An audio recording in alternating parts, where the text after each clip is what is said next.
If you struggle with shyness or social anxiety, check out our free No BS training course with actual useful advice you can do from home. None of that just get out there nonsense. The link is in the description below. For now, let's get to today's question.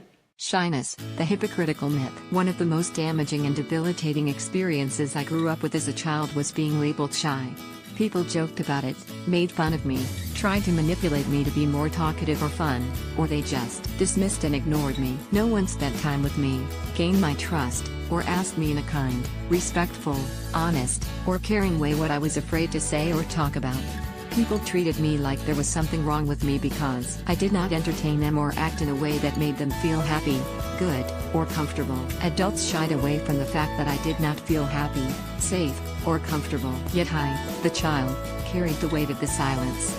Calling me shy was part of a hypocritical illusion that allowed people to deny the truth of my experience. My family would say shyness runs in the family. I have a problem with this type of family story. Ordinary people shy away from negative situations, just as they do with failure. They do their best to avoid trouble. What great people do is the opposite. They are at their best in these situations. Ryan Holiday, the obstacle is the way. Families maintain myths in order to hide truths. Shyness may hide neglect, sexual abuse, physical and emotional abuse, and other toxic dysfunctions that cause children to fear being themselves and speaking the truth.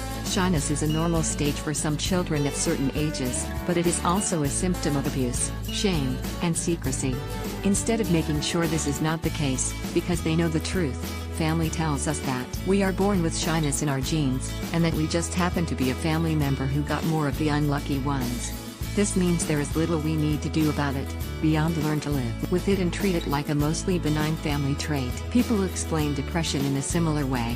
Both families and health experts claim it mysteriously runs in some families more than others, for which the answer is usually that depressed members need lifelong drugs to correct their chemical imbalance.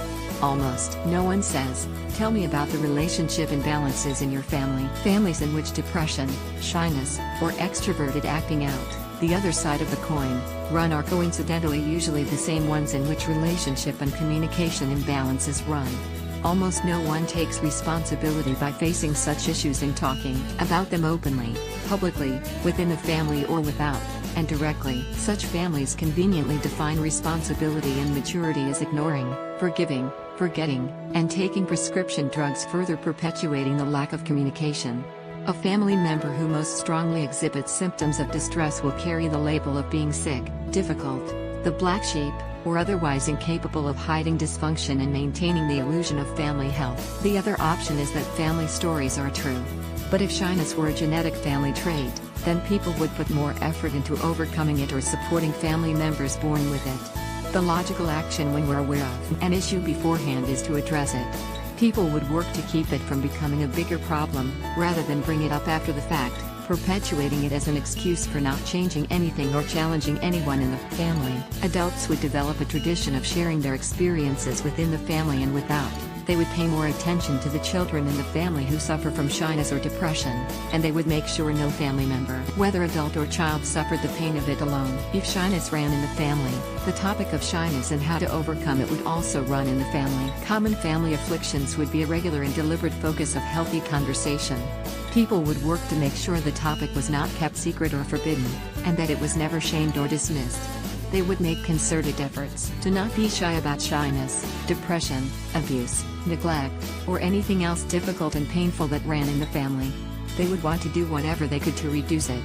Even if an affliction is genetic, there are always ways for family members to develop healthy adaptations to living with it. When such conversations do not occur, the lack provides evidence that there is something legitimate to hide. It's easier to believe shyness comes from our genes and there's little we can or should do about it. That way, no one has to address it. No one has to work to overcome it. And no one has to have any real or meaningful conversations about it with the people in the family who suffer from the pain and difficulty of it. And of course, no one has to confront those who abuse children and turn them into people who are scared to express themselves. In my situation, everyone around me shied away from the truth. My unhappy and dysfunctional parents raised me in a terrifying, violent, and neglectful environment. I was forbidden, or just never asked, to openly express my fears or my needs for comfort and safety. I was supposed to make sure everyone else felt safe and comfortable. Fear of death is a very real thing for children who are too small to take care of themselves. They will do whatever it takes to receive their parents' care in whatever form they can get it. If it makes their parents happier, they will leave and disappear. Children should never have to carry the weight of painful truths alone. They should never have to shy away from things that adults themselves can't handle. With children, can't is true and literal. With adults, can't is a choice. We are the people who can. If you are doing the work of knowing who you are and creating the conversation you want to see in the world, follow us on Self Knowledge Daily. Watch for our new URL and newsletter.